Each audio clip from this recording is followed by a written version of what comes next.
Housing advocates are looking to the state legislature for new protections against foreclosures. One kind of protection would be for tenants. This would prevent their eviction by lenders when a building is faced with foreclosure and eventual return to the market. The other would be a protection for some of the homeowners. There would be new incentives for lenders to offer them loan modifications. Among the groups backing the legislation are City Life and the Mass Alliance Against Predatory Lending. Supporters held a rally for the bills earlier this week, just as trouble with foreclosures has once again been picking up, along with the expectation of more trouble for the housing market. We'd like to welcome from City Life, Jim Brooks, and from ABCD, Roxanne Reddington-Wilde. Thank you very much for being with us. Thank you. Thank you. I want to start with Roxanne. What about the trend here? We hear about these periods where, well, foreclosures are up, and then they're down, then we hear foreclosure petitions. The earliest stage is up. So what's going on here? What's going on is that the lenders, when a homeowner is has not paid their mortgage in full for several months, then starts a legal procedure which begins with petitioning to foreclose. Foreclosure is not an instantaneous thing whereby they say, sorry, oops, you blew it for 2 months, we haven't gotten your money, that's it, goodbye tomorrow. It starts a period of what we ideally feel should be a period of conversation between the lender holding the mortgage and the homeowner who is living there and trying desperately to pay their mortgage. It should be a start of a conversation. All too often, the lender simply says, we're not talking to you, we simply want your home back. Jim, we thought maybe the subprime loans are history, and we hear at least some parts of the city's housing market are coming back out of the woods. So is this still a serious problem? Yes, it is. It's a very serious problem. From what we've seen, that the foreclosure process is not abated at all. I mean, there have been huge amounts of foreclosures that are occurring in neighborhoods all over the city, especially in Dorchester, Roxbury, Mattapan, etc.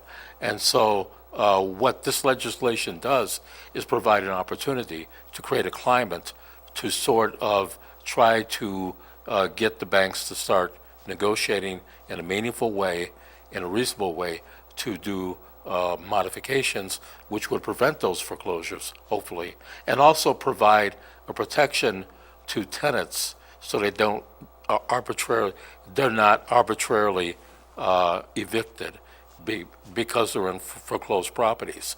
If this is passed, I think it would be a gigantic step. I mean, it's not the best remedy, but it's certainly a significant remedy than what we've had. Obviously, for a tenant in a building, especially a tenant who's been paying the rent all the time, this is a crisis. But we also usually hear that if you want to sell a piece of property and find a new owner, you customarily like to do it without the tenant in the building. Yes, but that doesn't work these days. Just think, when the whole building is evicted and evacuated, you've got an empty building. And all too frequently these days, people then break in, steal the pipes, the fittings, anything of value, and meanwhile, the yard out front is growing tall and ratty and weedy, and any person looking to purchase that home, or 3-family home, 1-family home, 2, 3, whatever, purchase that building, drives by and says, no way am I moving into this neighborhood. Jim, what about the way that affects the rest of the neighborhood, the people next door, the people across the street? Yeah, it brings down property values. It causes, as Roxanne said, a lot of crime, a lot of vandalism, and it affects the whole quality and fabric of the neighborhood. And I think that by keeping people in those homes, it prevents that from happening.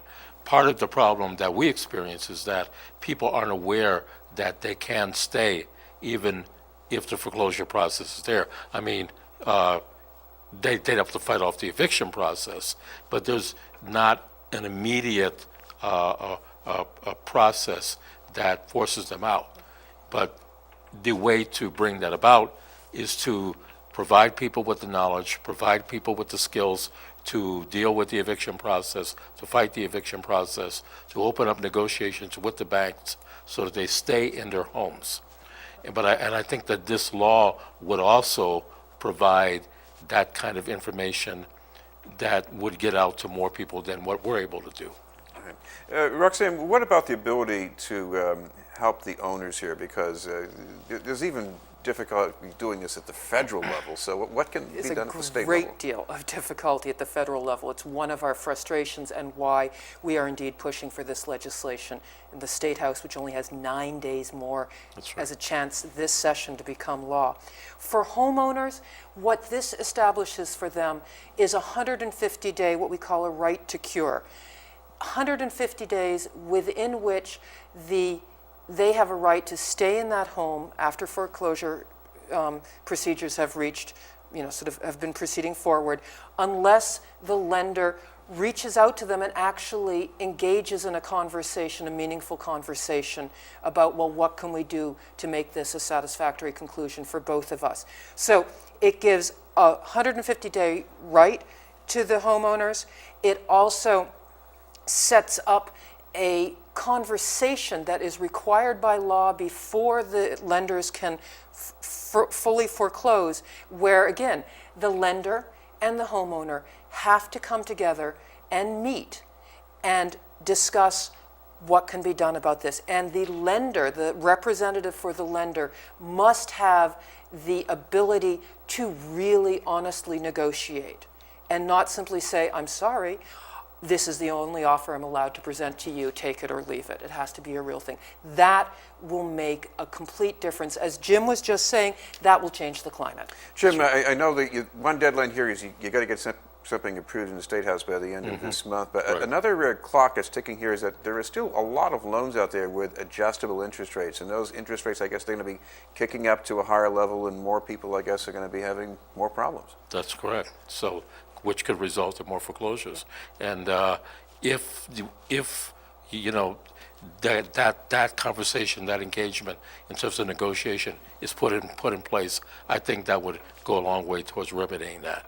Because up until this point, there's been no incentive on the bank's part to negotiate in good faith.